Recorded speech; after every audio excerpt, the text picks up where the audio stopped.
मुंबईची भाषा मराठी असू शकते, तमिळनाडूची भाषा तमिळ असू शकते, पण देशात एकच भाषा आणि एकता असली पाहिजे।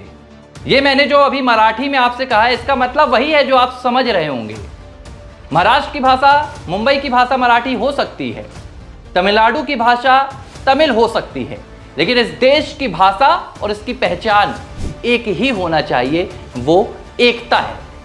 लेकिन फिलहाल तमिलनाडु से लेकर महाराष्ट्र तक जो भाषा की लड़ाई हो रही है, ये भाषा की लड़ाई कहीं एकता में सेंध न लगा दे। अब पूरा मसला महाराष्ट्र से निकलकर सामने आया, जहां आरएसएस नेता भैया जी जोशी के एक बयान ने बवाल मचा दिया और एक बार फिर से भाषा का बवंडर देश को बांटने की तरफ बढ़ रहा है। नमस्कार। भाषा मराठी आहे आणि मुंबई हे महाराष्ट्राचाच भाग आहे, त्यामुळे मुंबईची भाषा मराठी याच्याबद्दल कुठेही दुमत असण्याचं काही कारण नाही। नमस्कार, लिबरल टीवी देख रहे हैं आप, मैं हूं आर मोहन तिवारी। दक्षिण भारत के राज्य तमिलनाडु में भाषा को लेकर बवाल मचा हुआ है।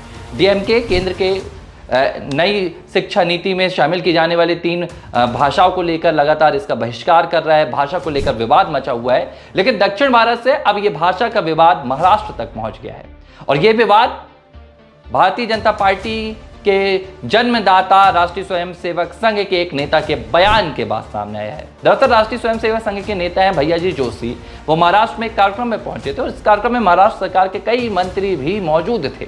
इस कार्यक्रम में उन्होंने भाषा पर भी बात की और उन्होंने कहा कि ये जरूरी नहीं है कि अगर आप मुंबई में रहते हैं तो आपको मराठी आनी चाहिए। उन्होंने कहा कि मुंबई के और भी दूसरे इलाके हैं, जैसे घाटकोपर में रहने वाले ज़्यादातर लोग गुजराती बोलते हैं, तो ये बिल्कुल भी ज़रूरी नहीं है कि अगर आपको महाराष्ट्र या मुंबई में रहना है तो आपको मराठी आनी चाहिए। ये बयान आरएसएस नेता का आया, लेकिन जैसे ही ये बयान आया, पूरा विपक्षी कुनबा आरएसएस नेता और भारतीय जनता पार्टी के खिलाफ टूट पड़ा। अब संजय राउत का बयान आया। संजय राउत ने कहा कि महाराष्ट्र में मराठी ही भाषा चलेगी, ये मराठियों की शान है और यहाँ पर पहुंचकर आरएसएस और भारतीय जनता पार्टी महाराष्ट्र का अपमान कर रहे हैं। आदित्य ठाकरे का भी ये बयान आया। उन्होंने कहा कि महाराष्ट्र में तो मराठी ही भाषा है, यहाँ तो लोग मराठी ही बोलते हैं और आप ऐसा कहकर मराठी का अपमान ना करें। और इस पूरे मसले को लेकर अब बवाल मचा हुआ है।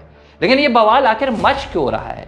देश में भाषाई एक बार फिर से लड़ाई शुरू क्यों हो रही है? ये पहली दफा नहीं है, ये लंबे समय से मसला चलता रहा है। लेकिन अगर आप संविधान की 22वीं अनुसूची को देखेंगे तो उसमें इन तमाम भाषाओं को सामान्य दर्जा दिया गया है।